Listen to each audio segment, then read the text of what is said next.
Hi friends, ನಮಸ್ತೆ. ಸೌಮ್ಯ ಸವಿ ಅಡುಗೆಗೆ ಸ್ವಾಗತ. ಹೊಸದಾಗಿ ನಮ್ಮ ಚಾನಲ್ ನೋಡ್ತಾ ಇದ್ದರೆ ಹೀಗೆ ಸಬ್ಸ್ಕ್ರೈಬ್ ಮಾಡ್ಕೊಳ್ಳಿ. ಕ್ವಿಕ್ಕಾಗಿ ಈಸಿಯಾಗಿ ಎಗ್ ರೈಸ್ ಮಾಡೋದು ಹೇಗೆ ಅಂತ ತಿಳಿಸ್ಕೊಡ್ತೀನಿ. ಇದು ಕಮ್ಮಿ ಪದಾರ್ಥಗಳು ಬಳಸಿ ಮಾಡೋದ್ರಿಂದ ತುಂಬ ಟೇಸ್ಟಿಯಾಗಿರುತ್ತೆ. ಸಾಸ್ ಏನು ಬಳಸದೆ ಮಾಡೋ ಅಂತಹ ಎಗ್ ರೈಸ್ ಇದು. ಹಾಗಾದರೆ ಹೇಗೆ ಮಾಡೋದು ಅಂತ ನೋಡೋಣ. ಸ್ಟವ್ ಮೇಲೆ ಬಾಣಲಿ ಇಟ್ಕೊಂಡು ಬಾಣಲಿ ಬಿಸಿ ಆದಮೇಲೆ 4ರಿಂದ 5 ಸ್ಪೂನ್ ಎಣ್ಣೆ ಹಾಕ್ಕೊಳ್ತಾ ಇದ್ದೀನಿ. ಮೀಡಿಯಮ್ ಸೈಜ್ 3 ಈರುಳ್ಳಿ ಸ್ಲೈಸಾಗಿ ಕಟ್ ಮಾಡಿರೋ ಅಂಥದ್ದು ಹಾಕ್ತಾಯಿದ್ದೀನಿ. ಈರುಳ್ಳಿ ಇನ್ನೂ ಜಾಸ್ತಿ ಬೇಕು ಅಂದರೆ ಹಾಕ್ಕೊಬೋದು.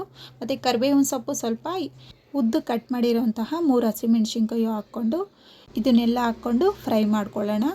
ಈರುಳ್ಳಿ ಪೂರ್ತಿ ಸಾಫ್ಟಾಗಿ ಫ್ರೈ ಆಗಬೇಕು, ಆ ರೀತಿ ಹುರ್ಕೊಬೇಕಾಗುತ್ತೆ. ಮತ್ತು ಇದಕ್ಕೆ ತರಕಾರಿ ಏನೂ ಹಾಕ್ತಾಯಿಲ್ಲ, ಈ ಥರ ಪ್ಲೈನಾಗೆ ಮಾಡ್ತಾ ಇರೋದು. ಇದ್ರ ಜೊತೆನೇ 3/4 ಸ್ಪೂನು ಶುಂಠಿ ಬೆಳ್ಳುಳ್ಳಿ ಪೇಸ್ಟನ್ನು ಹಾಕ್ಕೊಂಡು ಅದನ್ನು ಫ್ರೈ ಮಾಡ್ಕೊಳ್ತೀನಿ. ಇದನ್ನು ಹಾಕ್ಕೊಂಡು ಚೆನ್ನಾಗಿ ಫ್ರೈ ಮಾಡ್ಕೊಳ್ಬೇಕಾಗುತ್ತೆ. 1-2 ನಿಮಿಷದ ಕಾಲ ಈ ಥರನೇ ಹುರ್ಕೊತಾ ಇದ್ದಂಗೆ ಸ್ಲೈಸಾಗಿ ಕಟ್ ಮಾಡಿರುವಂತಹ 1 ಟೊಮೊಟೊ ಇದ್ರ ಜೊತೆನೇ ಹಾಕ್ಕೊಂಡು ಸ್ವಲ್ಪ ಉಪ್ಪನ್ನು ಹಾಕ್ಕೊಂಡು ಟೊಮೊಟೊ ಸಾಫ್ಟ್ ಆಗೋ ಗಂಟ ಹುರ್ಕೊಬೇಕು. 1-2 ನಿಮಿಷದ ಕಾಲ ಈ ಥರನೇ ಕಮ್ಮಿ ಉರಿಲೇ ಈ ಥರ ಹುರ್ಕೊಬೇಕಾಗುತ್ತೆ. ಮತ್ತು ಹುರ್ಕೊತಾ ಇದ್ದಂಗೆ ಇದ್ರ ಜೊತೆನೇ 1/2 ಸ್ಪೂನ್ ಅರಿಶಿನ ಪುಡಿನೂ ಹಾಕ್ಕೊಳ್ತಾ ಇದ್ದೀನಿ. ಚಿಲ್ಲಿ ಪೌಡ್ರು 1/3 ಸ್ಪೂನು, ನಿಮ್ಮ ಖಾರಕ್ಕೆ ಎಷ್ಟು ಬೇಕೋ ಅಷ್ಟು ಹಾಕ್ಕೊಬೋದು. ಧನಿಯಾ ಪುಡಿ 1 ಸ್ಪೂನು, ಜೀರಿಗೆ ಪೌಡ್ರು 1/2 ಸ್ಪೂನು. ಇದನ್ನು ಸ್ವಲ್ಪ ಹಸಿ ವಾಸನೆ ಹೋಗೋ ಗಂಟ ಹುರ್ಕೊಬೇಕಾಗುತ್ತೆ. ಈ ಥರ ಹುರಿಯೋದ್ರಿಂದ ಹಸಿ ಸ್ಮೆಲ್ ಏನೂ ಇರಲ್ಲ, ತುಂಬ ಚೆನ್ನಾಗಿರುತ್ತೆ. ಇದ್ರ ಜೊತೆನೇ 1/2 ಸ್ಪೂನು ಗರಂ ಮಸಾಲನೂ ಹಾಕ್ಕೊಳ್ಬೇಕು.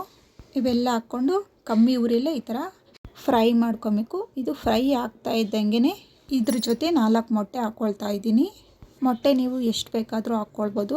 ಇಲ್ಲಿ 4 ಜನಕ್ಕೆ ಆಗೋಷ್ಟು ತೋರಿಸ್ತಾ ಇದ್ದೀನಿ. ಮೊಟ್ಟೆ ಜಾಸ್ತಿ ತಿನ್ನೋರು ಒಂದು 6ರಿಂದ 7 ಮೊಟ್ಟೆ ಹಾಕ್ಕೊಬೋದು. ಮೊಟ್ಟೆ ಹಾಕ್ಕೊಂಡ್ಮೇಲೆ ಆದಷ್ಟು ಕಮ್ಮಿ ಉರಿಲೇ ಈ ಥರ ಹುರ್ಕೊಬೇಕಾಗುತ್ತೆ, ಯಾಕೆಂದರೆ ತಳ ಹಿಡ್ಕೊಳ್ಳುತ್ತೆ. ನೋಡಿ, ಈ ಥರ ನಿಧಾನಕ್ಕೆ ಸೌಟಿಂದ ತಿರುಗಿಸ್ಕೊತಾ ಇದ್ದರೆ ಏನು ತಳ ಹಿಡಿಯೋದಿಲ್ಲ. ಈ ಥರ ನಿಧಾನಕ್ಕೆ ತಿರುಗಿಸ್ಕೊಳ್ತಾ ಇರಬೇಕು. ಇದು ಉದ್ರುದ್ರಾಗಿ ಆಗೋ ಥರ ಫ್ರೈ ಮಾಡ್ಕೊಬೇಕು. ಈ ಥರ ಹುರ್ಕೊತಾ ಇದ್ದಂಗೆ ಇದ್ರ ಜೊತೆನೇ ಕೊತ್ತಂಬರಿ ಸೊಪ್ಪು ಹಾಕ್ಕೊಳ್ತೀನಿ. ಕೊತ್ತಂಬರಿ ಸೊಪ್ಪು ಹಾಕಿದ್ಮೇಲೆ ಮೀಡಿಯಮ್ ಉರಿಲೇ 1-2 ನಿಮಿಷದ ಕಾಲ ಈ ಥರನೇ ಹುರ್ಕೊಬೇಕಾಗುತ್ತೆ. ಮತ್ತು ತುಂಬ ಜಲ್ದಿ ಆಗುವಂತಹ ಎಗ್ ರೈಸ್ ಇದು.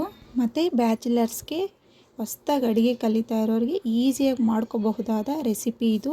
ನೋಡಿ, ಇವಾಗ ಇದೆಲ್ಲ ಹುರಿದಾದ್ಮೇಲೆ ಅನ್ನ ಮಾಡಿಟ್ಕೊಂಡಿದ್ದೆ, ಅನ್ನನೂ ಇದ್ರ ಜೊತೆನೇ ಸೇರಿಸ್ಕೊಳ್ಳೋಣ. ಈ ಥರ ಕಲಿಸ್ತಾ ಇದ್ದಂಗೆ ಉಪ್ಪು ಚೆಕ್ ಮಾಡ್ಕೊಬೇಕು. ಉಪ್ಪು ಏನಾದರೂ ಕಮ್ಮಿ ಆದರೆ ಸ್ವಲ್ಪ ಹಾಕ್ಕೊಂಡು ಕಲಿಸ್ಕೊಬೋದು.